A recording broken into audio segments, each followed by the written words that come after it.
ओम शांति। 6 अक्टूबर 2022। मीठे प्यारे बाबा के आज के मधुर महावाक्य। आज की मुरली में बाबा हमें समझाते कि अब हम बच्चों को चांद समान 16 कला संपन्न बनना है, जिसके लिए 5 विकारों का पूरा दान दे ग्रहण से मुक्त होना है। बाबा का बनकर हमें कोई पाप कर्म नहीं करना है। यदि हमने जरा भी गफलत की तो माया हप कर लेगी और ईश्वरीय संग से दूर ले जाएगी। इसलिए हमें अपनी बहुत संभाल करनी है। एक बाबा की ही अव्यभिचारी याद में रहना है। देह और देह के सब संबंधों से अपना ममत्व निकालना है। निर्बंधन स्थिति का अनुभव करने के लिए हर कर्म न्यारे और अधिकारी बनकर करना है। बाबा समझाते कि हम बच्चों को अपनी श्रेष्ठ दृष्टि, वृत्ति और कर्मों द्वारा विश्व के वातावरण को और सृष्टि को परिवर्तन करना है। तो चलिए सुनते हैं आज की बाबा की मीठी प्यारी मुरली। ओम शांति।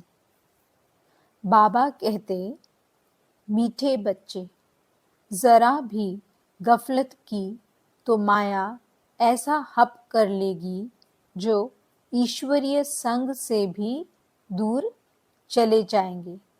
इसलिए अपनी संभाल करो, खबरदार रहो। पहला प्रश्न, इस ईश्वरीय क्लास में बैठने का कायदा कौन सा है? उत्तर, इस क्लास में वही बैठ सकता है जिसने बाप को यथार्थ पहचाना है। यहाँ बैठने वालों की अव्यभिचारी याद चाहिए। अगर यहाँ बैठे औरों को याद करते रहे तो वह वायुमंडल को खराब करते हैं। यह भी बहुत बड़ी डिससर्विस है।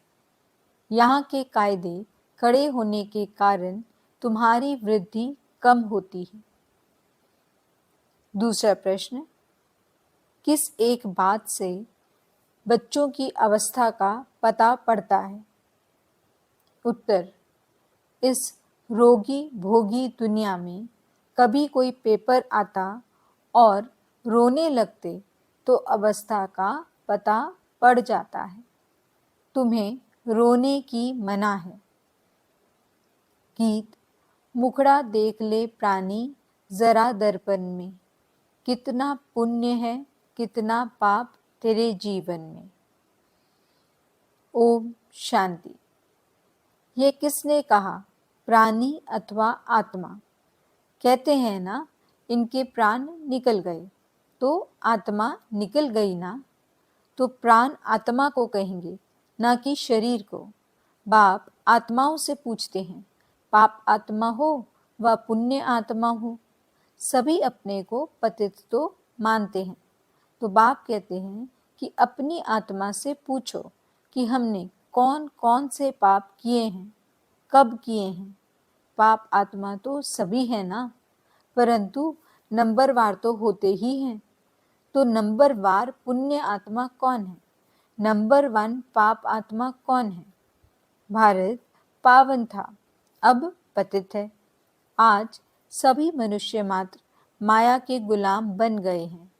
आधा कल्प माया के गुलाम बनते हैं, फिर माया को गुलाम बनाते हैं, तब उन्हों को पुण्य आत्मा कहा जाता है। लक्ष्मी नारायण को भगवान भगवती कहा जाता है। वह अब कहाँ गए? सतयुग में सिर्फ लक्ष्मी नारायण तो नहीं थे, परंतु उनकी पूरी डायनेस्टी थी। उस समय के भारत को पावन कहा जाता है। वहाँ दैवी गुण वाले मनुष्य थे। कहते हैं सर्वगुण संपन्न 16 कला संपूर्ण, तो पुण्य आत्मा ठहरे ना। फिर कहते हैं अहिंसा परमो धर्म, तो वह अहिंसक भी थे। हिंसा के दो अर्थ हैं।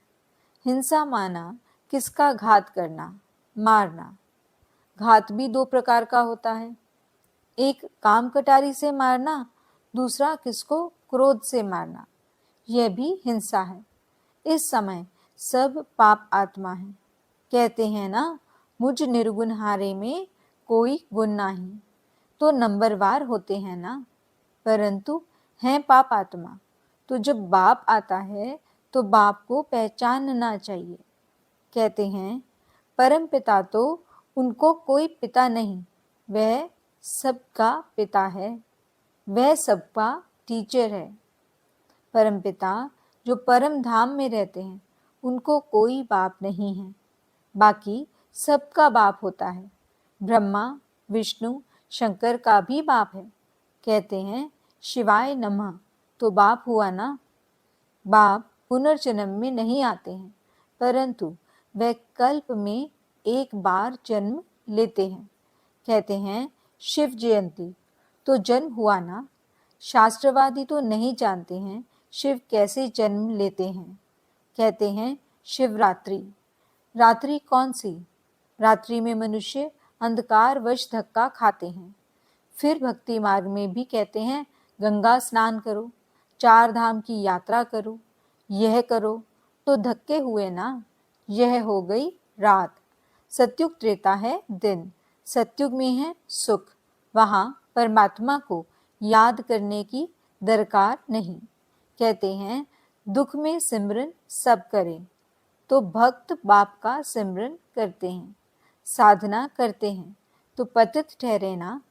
तो पतित भारत को ही कहेंगे, क्योंकि भारत ही पावन था।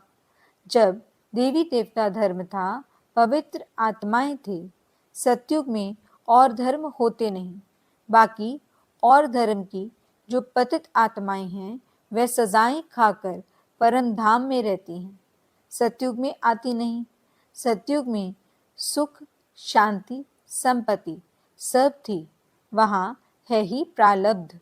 यहाँ तुम बच्चों की अभी है एक मत, वहाँ एक घर में है अनेक मत।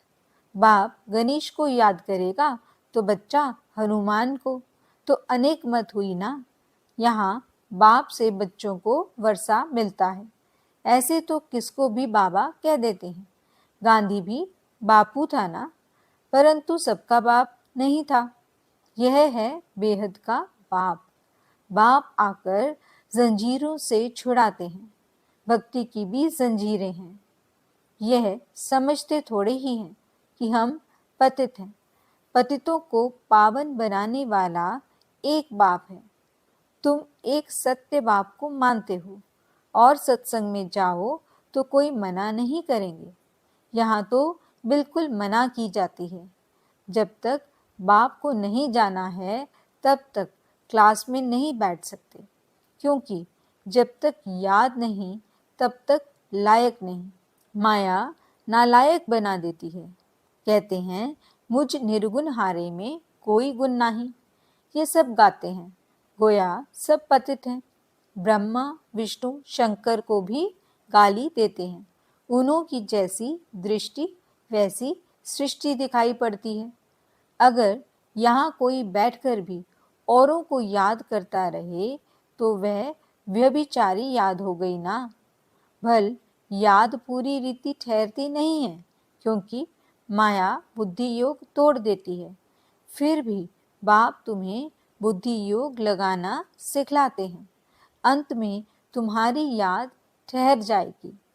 तब अंत के लिए गायन है कि अति इंद्रिय सुख पूछना हो तो गोप गोपियों से पूछो। यह संस्था इसलिए वृद्धि को नहीं पाती क्योंकि यहाँ के कायदे कड़े हैं।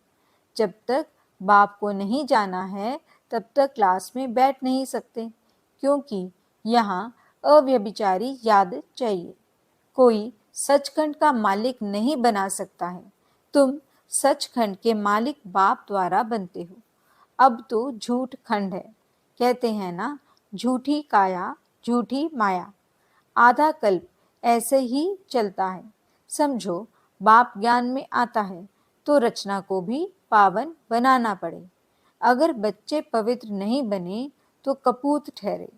घर में अगर एक पवित्र बने, दूसरा न बने तो झगड़ा हो पड़ता है। इसलिए मनुष्यों का हृदय विदीर्ण होता है। यहाँ सुनते तो अच्छा अच्छा कहते हैं, परंतु फिर बाहर गया तो फिर वैसे ही बन पड़ते। समझते हैं, सन्यासी तो कहते हैं गृहस्थ व्यवहार में रहते पवित्र हो नहीं सकते, तो हम कैसे रह सकते? परंतु यहाँ तो प्रतिज्ञा करनी पड़ती है। बच्चे भी कहते हैं हम पवित्र बनेंगे। आधा कल्प तो हमने पुकारा है कि सद्गति दाता आओ, तो अब वह आए हैं, तो अब उनकी मानेंगे या भला किसी दूसरे की मानेंगे? बाप कहते हैं अगर नहीं मानेंगे तो सतयुग में कैसे चल सकेंगे? अगर बाप का बच्चा नहीं तो कपूत ठहरे ना, फिर ठहर नहीं सकेंगे। उनका रहना मुश्किल हो पड़ेगा। हंस और बगुले हो गए, इकट्ठे कैसे रह सकेंगे? अच्छा, कहाँ स्त्री पवित्र बनती? पति पवित्र नहीं बनता तो स्त्री पुकारती है। बाप कहते हैं बच्चे, तुमको सहन करना पड़ेगा। अच्छा, जाकर काम करो, बर्तन मांजो, रोटी टुकड़ा ही तो चाहिए ना। विकार में जाने से तो बर्तन मांजना अच्छा है ना। बच्ची को लौकिक बाप भी असाइलम नहीं देते हैं। वह भी कहेंगे हमने तेरा हाथ इसलिए बांधा है विकार में जाना पड़े। परंतु पारलौकिक बाप कहते हैं दे दान तो छूटे ग्रहण। 5 विकारों का दान दो तो ग्रहण उतरे। चंद्रमा मुआफिक 16 कला संपूर्ण बन जाएंगे। श्री कृष्ण 16 कला संपूर्ण है ना? अभी 9 कला। अभी तो सब पतित हैं। कहते हैं ना हम पतित हैं, फिर कहो कि तुम नरकवासी हो तो बिगड़ते हैं। इस समय यथा राजा तथा प्रजा सब पतित हैं। सतयुग है श्रेष्ठाचारी। सतयुग में कोई रोता नहीं, तो तुमको यहाँ भी रोने का हुक्म नहीं। रोते हो गोया अवस्था की कमी है। जब बाप 21 जन्मों की बादशाही देते हैं, फिर रोने की क्या दरकार है? परंतु यह भूल जाते हो, यह रोगी दुनिया है, भोगी दुनिया है। सतयुग निरोगी योगी दुनिया है। यहाँ तो बाप को याद करना है। याद नहीं करते तो डिसर्विस करते हो, क्योंकि वायुमंडल खराब करेंगे। यहाँ तो सब हैं ही पतित, तो पतित को दान करने से तो पावन बन न सकें। पतित को दिया तो वह काम ही पतित करेंगे। यहाँ तो पतितों का पतितों के साथ व्यवहार है, वहाँ तो पावन का पावन के साथ व्यवहार होगा। व्यभिचारी अक्षर तो बुरा है ना। पहले भक्ति भी अव्यभिचारी थी, शिव की ही पूजा करते थे। पीछे देवताओं की भक्ति शुरू की, पीछे रजोगुनी भक्ति कहा जाता है। अभी तो मनुष्यों की पूजा करने लग पड़े हैं। सन्यासियों के चरण धोकर पीते हैं। मनुष्यों की पूजा को भूत पूजा कहा जाता है, अर्थात 5 तत्वों के बने हुए शरीर की पूजा। समझते कुछ भी नहीं, तब कहा जाता है अंधे की औलाद अंधे। तुम हो सज्जे की औलाद सज्जे, तो वह अंधेरे में धक्के खाते रहते हैं। कहते हैं गुरु ब्रह्मा, गुरु विष्णु, गुरु शंकर। यह भी कहना रॉन्ग है। विष्णु तो है सतयुग में रहने वाला, वह तो अपनी प्रारब्ध भोगते हैं। बाकी है ब्रह्मा गुरु, वह भी तब जब इस तन में बाप आए। जब तक बाप नहीं आते हैं तब तक यह भी किस काम के। बेहद का बाप कहते हैं जो मेरी श्रीमत पर चलता है वही मेरा सपूत बच्चा है। जैसे गवर्नमेंट ऑर्डिनेंस निकालती है, ऐसे ये पांडव गवर्नमेंट भी ऑर्डिनेंस निकालती है कि पवित्र बनेंगे तो पवित्र दुनिया के मालिक बनेंगे। तो बाप कहते हैं कि देह सहित देह के सब संबंध भूल मामेकम याद करो। इस शरीर से बुद्धि योग तुड़वाते हैं और आत्मा की परमात्मा से सगाई कराते हैं। तो बाप को याद करना चाहिए और शरीर से भी ममत्व निकालना चाहिए। मोह जीत की एक कहानी है ना, तो तुमको भी मोहजीत बनना है। यह है युद्ध का मैदान। इस युद्ध में जरा भी गफलत की तो माया हप कर लेती है। कहते हैं कि गज को ग्राह यानी मगरमच्छ ने पकड़ा। कोई ऐसी बात नहीं कि गज अर्थात हाथी कोई पानी में गया, ग्राह ने पकड़ लिया। नहीं, यह यहाँ की बात है। अच्छे अच्छे महारथी हैं, बहुतों को समझाते भी हैं, सेंटर्स भी संभालते हैं। अगर उन्होंने भी जरा गफलत की तो माया हप कर लेती है। ऐसा हप करती है जो बाप के संग से ही भगा ले जाती है। पुरानी दुनिया में चले जाते हैं, इसलिए बड़ी संभाल रखनी पड़ती है, क्योंकि माया से बॉक्सिंग है। और यह बिल्कुल समझने की बातें हैं, सिर्फ सत सत करने की बात नहीं है। सत सत तो भक्ति मार्ग में करते हैं कि फलाना नाक से पैदा हुआ, यह भी सत। हनुमान पवन से पैदा हुआ, हाँ जी सत्य। वह तो सब हैं भक्ति मार्ग की बातें। यहाँ तो ज्ञान की बातें हैं जो धारण करना है, माया से युद्ध करनी है। अगर बाप का बनकर कोई पाप कर्म किया तो और ही 100 गुना दंड मिलेगा। तो बाबा बहुत खबरदार करते हैं। देखो, अब तो बाप दादा सम्मुख बैठ पढ़ा रहे हैं। अब ये थोड़े ही कहेंगे हे भगवान। नहीं, शिव बाबा का बच्चा एक ब्रह्मा है, फिर ब्रह्मा सो विष्णु बनते हैं।